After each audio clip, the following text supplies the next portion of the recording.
Good evening, everyone. Welcome to FridayNightVictors.com. This is our TV show. I'm your host, Chris Schultz, with my partner, Gary Hoff. Welcome, Gary. Thank you.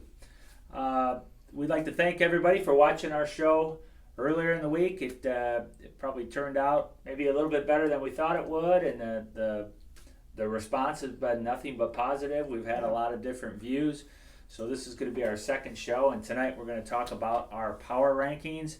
But first, we do want to talk about our sponsors. Gary? Yeah, Gerwick Nissan, Larson's Bar and Grill, and Little Vince's Drive-In in Ponyapo, Newport. Thank you for sponsoring us and advertising with us. We couldn't do it without you. They're one of the reasons that this show is available and why we are doing it. Absolutely. So tonight we're going to get into the power rankings of the 14 teams that we cover here at Friday Night Victors. We are in the first week of the season. We know it's a little bit early, but we thought we'd toss something out there for you.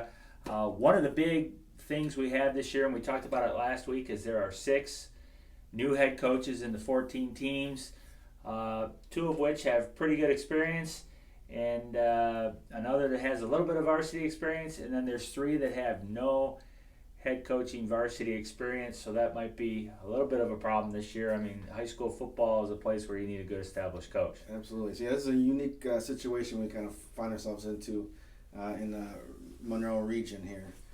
So it's going to be an interesting year. Yeah, for sure. So let's get right into our top 14. We're going to work our way back. So we're going to go with number 14, and that is? The Erie Mason Eagles. Erie Mason brings back 4 starters from last year, so they're a very, very young team. I talked to Coach Boudry, and he said that's their weakness. They're young, but they have players. They have speed. They have strength. They're working out in the weight room consistently. I expect them to throw the ball a lot with Boudry to Jake Trainer and Corey Heaton. So that's probably going to be their strength, throwing the ball around and trying to outscore folks. Okay, so they are number 14. Number 13 is? Jefferson. The Jefferson Bears come in at 13. They lost 2 big players last year. Going to be tough to fulfill those spots. I don't think they're going to fill those spots. So I see Jefferson possibly taking a step back this year. They could be a little bit better off than where they are right now, but we'll see. Look out for Blaze Janot at running back, and his younger brother AJ Janot. Got a lot of speed there. That's going to be their strength, is youth and speed. Yeah, and their dad is the head coach. That's right. And he's going to be in his first year as varsity head coach at Jefferson. So I think 13 is probably a good spot right now at this point. Yeah. Okay, so next up, number 12. Airport Jets. Like we talked about, first year coach in Jim Duffy. Hard to start a program, from scratch. They were 1-8 last year and 1-8 the year before. So they're trying to buck that trend and get into the winning season type of a season. So we'll see. With Airport, you're talking about Michael Four, strong running back, and Bryce Bondi. Again, he's a running back, defensive back. Look for Airport to kind of stick with the basics and improve on what they did last year. Yeah, and I think that's a good spot for them. I think they have a lot of talent over there, but they have some hurdles in the way, and a big game will be week 1 when they host Dundee. See where they stand. They beat Dundee last year and then lost 8 straight. So that's number 12. Next up, number 11. The Rosio Red Devils. Rosio won the league last year. They were co-champions with Milan, and now they find themselves down at the heap. Why we ask? They graduated a ton of their players. They bring back 4 on offense and maybe 3 on defense. But again, Rosio is that team where they always find those hard-nosed athletes, those fast kids. So I expect they'll have those. They do, in Luke Harwood and McGrath, 2 of their running backs. And Coach Bodner, he does what he does. He runs that spread, and he tries to spread you out and run the ball down your throat a little bit. And he's one of the better coaches. So, Rosio, although they did graduate a lot of people, they could be all right this year. And they could surprise people. The big thing with Rosio every year is the depth. They never have a lot of depth. So if they get injuries, they could struggle a little bit, but there's talent there, and they're obviously well coached. So that's the Rosio Red Devils at number 11. Next up, number 10. Number 10 is the Ida Blue Streaks. Ida brings back 3 starters. They're all on the offensive line. So that's a good spot to have some starters back. Absolutely. They got some big boys in Jake Campbell, Mike Clark, and Matt Zlankevich. Hope I got that name right. So that's a good spot to have your returning starters. I'd made 2 long runs the last couple years in the playoffs. Had some very, very excellent teams. Graduated a whole heck of a lot of players, so I expect them to take a step back this year. But they're a proud community, proud football school. So they could just they could surprise us. Yeah, and they're not going to be an easy W for anyone they play. They opened the season with Jefferson, Yeah. so that'll be interesting to see where they stand right away against the Jefferson Bears. So that was number 10, the Ida Blue Streaks. Number 9. Number 9 is the Dundee Vikings. Dundee brings back 15 players, 7 on offense, 8 on defense, which is a good amount. Cole Salenbeam, Ben Miller, and Kalen Lewis will lead the Vikings this year. Dundee's a team where we have them at, 9? They could easily be in the 5 spot, and I expect they could be maybe by the end of the year. There's just something about this team that I have a real good feeling about Dundee, and they can really surprise some people this year. Yeah, I agree. I wouldn't be surprised if they go as good as 7-2 or 8-1. Big game week 1 as they travel to Airport, and that's going to be an interesting game because they lost Airport last year, but still ended up having a decent season. But that's a game they need to win just from a confidence standpoint, and I think they should have an opportunity to win that game. They got 2 of the better athletes in the county in Miller and Salenbeam, so they're gonna score some points. Yeah, they're going to be a nice team this year. So that was number 9. So now we're looking at number 8. Number 8's Flat Rock. The Flat Rock Rams. Again, this is we're talking about teams that are kind of in the middle here. They could be a little higher, could be a little lower. Flat Rock returns a ton of players. They return 16, which is the most of the teams we cover. 9 on offense.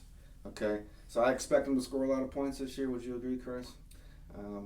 Buck Reams they got Mason Hamilton, offensive defensive tackle, and Samir Taib, he's guard and linebacker. I anticipate them outscoring teams this year, trying to get into the 40s and playing that kind of ball. Yeah, they've struggled a little bit defensively, especially against teams that like to pound the ball. Mason Hamilton is a very good player. He's going to be a 4-year starter. I talked to some coaches at a camp, one of the NAIA schools around here, and Mason Hamilton won the defensive lineman player of the camp. So he's a pretty good player. He's a big kid. He's a defensive end. 4-year starter, you said. 4-year starter. Mm-hmm. So that's where we have the Flat Rock Rams. So up next would be the Riverview Pirates. Again, Riverview is one of those teams. I say it every year. They're the dark horse in the league. They could win the league, or they could come in 6th. You just never know. And again, this is one of those teams. I fully anticipate them being towards the top of the league this year, rather than 6th. They return 16 starters, which is a heck of a lot. And Cam Rogers, who's one of the better players in the league, along with Kaz Zarnecki. He's a tight end, defensive lineman type. 2nd year into the T, which means something. So Coach McLaughlin's got his kids working on the T for the 2nd year, which means something for those who run the T, to get those extra reps in. Yeah, and the Pirates had a lot of injuries last year. They finished 2-7. The big key for them is they have a huge game against Romulus in week 1. Romulus was a playoff qualifier last year, a very good team. If Riverview can get off on the right foot and get a win in week 1, I think you could see some big things out of the Pirates. Absolutely. And so we're talking about number 6 is St. Mary Catholic Central Falcons. They come in at 6 this year. Again, could have them higher, could have them lower. This is just kind of the muddle in the middle here. CC has a team that can compete for the league crown. It just depends on how the ball bounces, as it always does. Nick Marino is going to be a star in the backfield along with Colin Wolford, and defensively, Wolford will lead them there as well, as well as Troy Huber. They open up maybe the toughest opening game, the defending state champions in Division 7, Pewamo, Westphalia. So they come to town, they come to Monroe this year, so we'll know about CC right off the bat because Pewamo's going to be good. Yeah, and they always are, and they're both their non-league games. They play Notre Dame Prep in Pontiac in week 9. They've got to get through the Huron League SMCC is the smallest school in the league, so it's kind of a battle for them. But they've got tradition, they've got some talent, and they got kids who work hard. I mean, every school has kids who work hard, but CC has a good brand of kid, and that's why they've been able to be successful. Why they schedule these week 1 and week 9 games where they're just nail biters every year? I don't know. I guess they don't worry about getting to 6 wins like some schools do. Some schools schedule cupcakes, but CC doesn't. They play the toughest team, so you gotta give them kudos for that. That's true. Can you tell he graduated from SMCC, people? Mm-hmm. Anyways, okay, there they are at number 6. So number 5 would be the Huron Chiefs, New Boston Huron Chiefs. I'm going to tell you right now, New Boston is probably going to be my pick to win the league, if unless I see some crazy things in practice, but I don't think I will. Coach Spies, from everything we've gathered, is a heck of a coach. He's had nothing but success where he's been, and boy, they got a ton of talent there at Huron. And you just, the last 5 to 10 years, you've been able to say, boy, Huron's had some talent, but this year they've got a ton of talent, and I think they put it all together this year. Reed Smith at running back and Noah Keplinger and the offensive defensive line. I expect Huron to have a big year. Yeah, and I think it'll be just like any other team. It's going to come down to the line play. Huron has some very good skilled players. They're going to be well coached, but it's going to come down to line play. And if they block and tackle, they'll be successful. If not, they won't be as successful. I think 5's a little high for them at this point, but it's fair. Gary's pretty high on them, and I get why he is. I've been high on them the last 5 years, and they've disappointed me every year. But except the 1 year. But this year, they're not going to disappoint me. They're not going to. We'll see. Fair enough. Okay, so that's number 5. So next up is number 4. Milan Big Reds. Okay, Milan is since Hoskins has been there, they're the perennial star team in the Huron League. You could kind of just put them near the top, and they're always there. No different this year.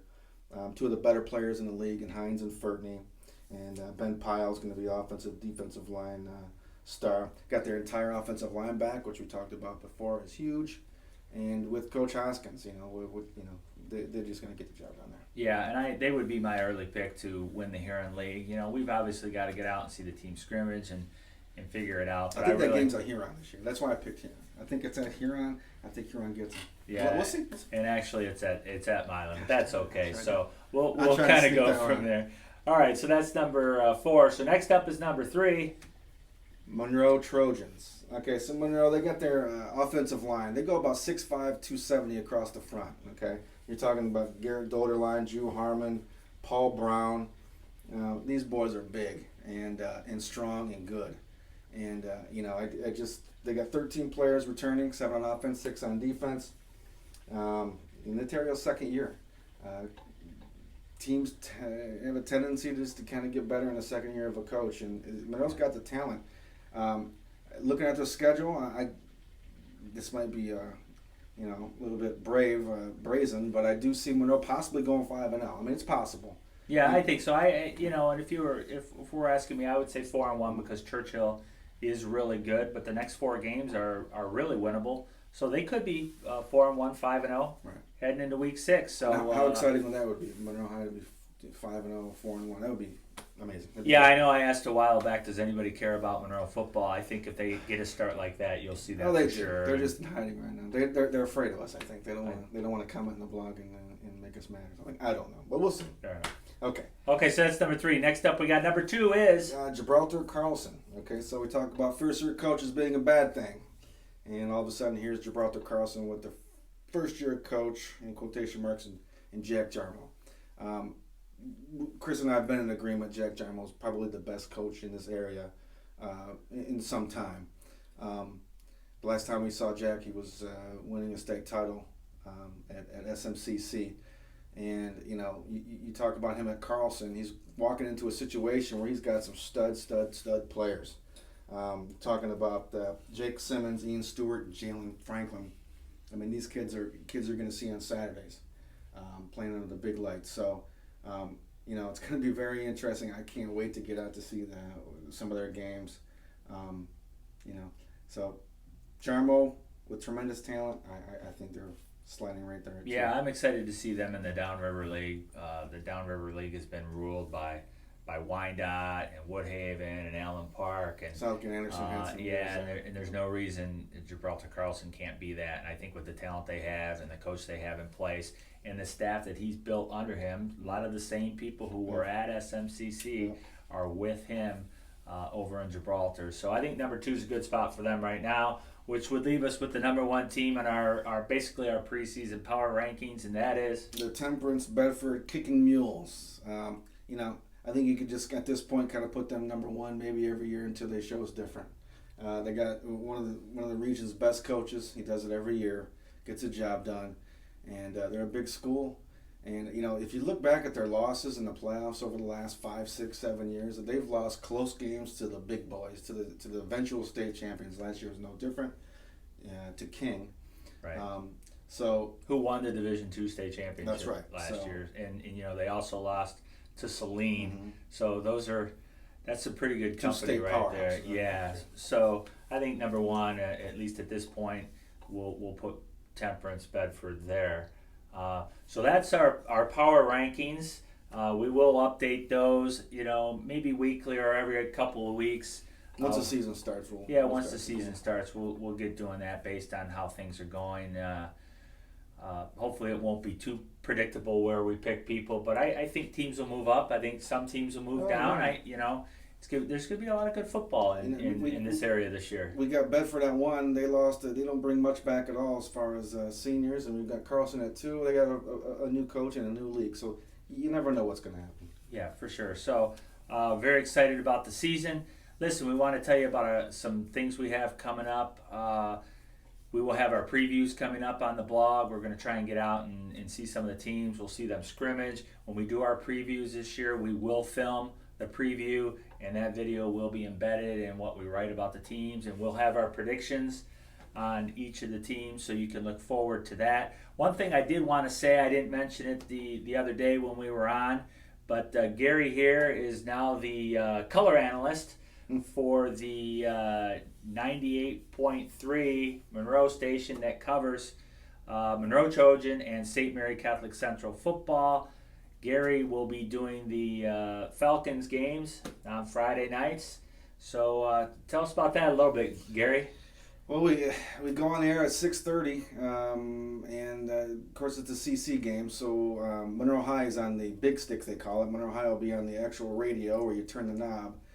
CC at 6:30 will be on streaming on your computer.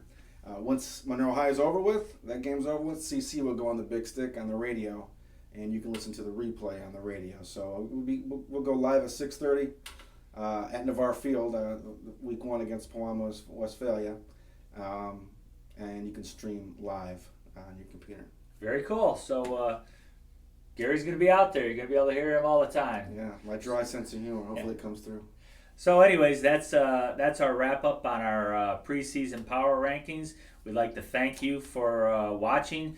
Please tune back to FridayNightVictors.com for all your high school football in this area. And we'll see you next time. Thanks.